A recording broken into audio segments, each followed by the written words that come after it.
The main settings on Windows is where you control pretty much everything about your computer. But how do you get to the settings? I'll show you. One easy way to get to the settings is this. Hold down the Windows key and then press the letter I. That's the keyboard shortcut for your settings, and it'll always open the settings without needing any extra clicks.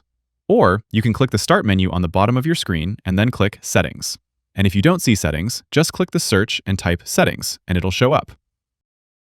Another cool keyboard shortcut. Hold down the Windows key and press X on your keyboard. You'll see a menu like this, and you can click Settings to open it. Also, if you pay attention, you'll notice how everything listed in this menu here has one letter underlined. Settings, for example, has an underline under the letter N, which means I can just press N on my keyboard and it goes straight into Settings. Another one, right-click any empty space on your desktop and then choose Display Settings or Personalize. This goes into your settings for that specific function, but you can always click back to your main settings page if you need to access something else. Also, while your settings is open like this, it shows in the taskbar, right? Which means we can now right-click the settings icon on the taskbar and choose to pin it to the taskbar. After that, it doesn't matter whether settings is open or not. It'll always be available in the taskbar, and you can open it with a single click. Last but not least, don't forget about the quick settings in the bottom right corner.